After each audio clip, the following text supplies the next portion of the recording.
later on is that we can't cross voices. In other words, and all of you choir people are thinking, yeah, but I can remember a time when we did. I can remember some time when tenors sang lower than, or higher than altos, etc. And there are some good specific reasons why you should do that, but those are exceptions. But this is a perfectly legitimate choir chord right here.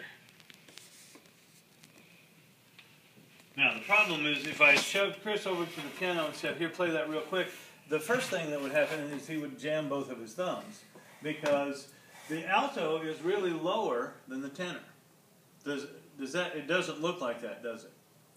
That's because we don't have this collapsed down to about that far. So you can write lower notes here than you write here, and it looks like they're higher.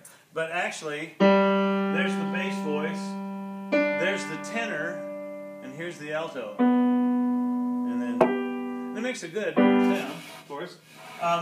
One of the reasons we don't do that is because when you get one particular voice in a higher voice range for them than the other voice, put that other voice in a lower range for them, it is really hard to make it balance. In other words, the tenors might be a little heavy on this chord. But if we turn it around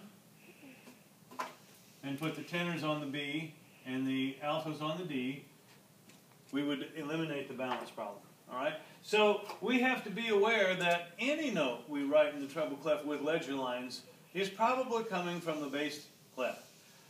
Do you have any clarinet players in here? We don't have any clarinet players. Oh, I keep forgetting. Sam Cam. Of course Sam Cam plays clarinet. But Sam Cam can play clear down to here. And on our bass clarinets, you can play another one note lower than that. But that's just this note right here. Why do you suppose we go to all that trouble to write it in treble clef with all those lines? That's right. That was a better reason. I was going to give the insulting reason, but the honest reason is most of the clarinet plays up here. This just happens to be one of the lowest and coolest notes of the clarinet, but most of them are up there. But the other reason is because you can't teach them treble and bass. Gee, thanks. Gosh. They're clarinet players. How else are they going to survive? They have to do it in one clef. You're on my list. Same way, though, with trombones. And I'll have to admit, it's not... It really isn't because they're not smart enough. But trombones could do something like this.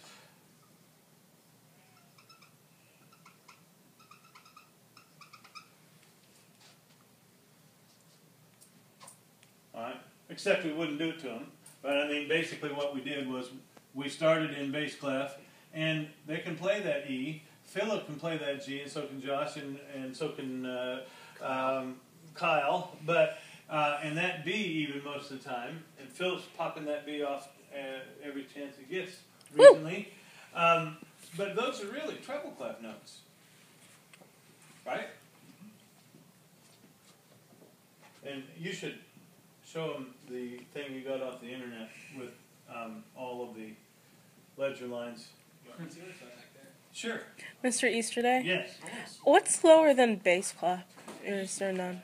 Well, there is actually nothing lower than bass clef. However, we adapt certain parts.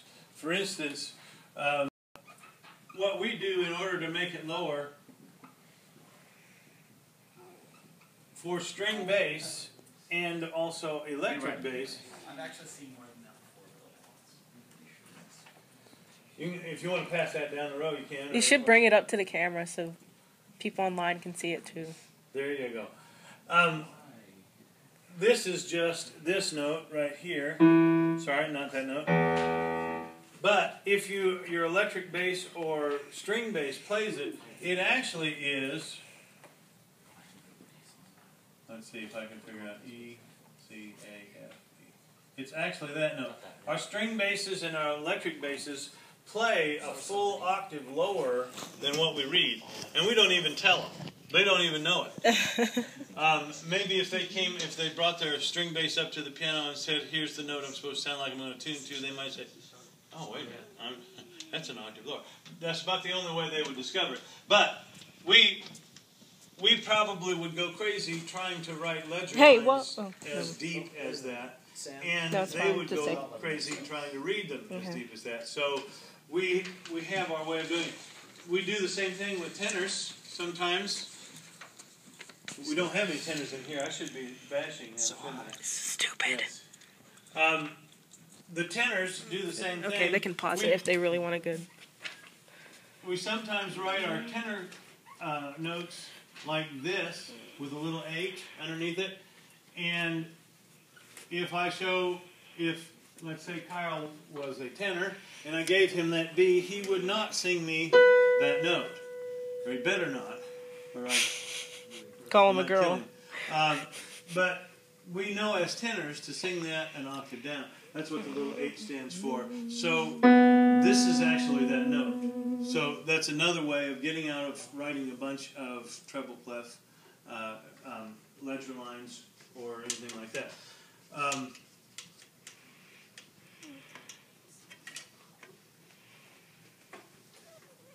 But I guess what we need to remember, and I should probably look at this, I don't see anything that I need you to do in particular way of assignments.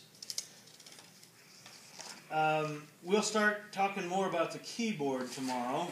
So we will, let's say we have perhaps gone through page 15. If you want to read, how many did we do? Did we start about page 10 today? Yeah. About 10 through 15. If you'd like to read all of the text surrounding page 10 through 15 today, to make sure that I didn't leave anything out, you're sure welcome to do that. But I have no assignment for you to do yet. It's coming, I promise. End? End. Thank you.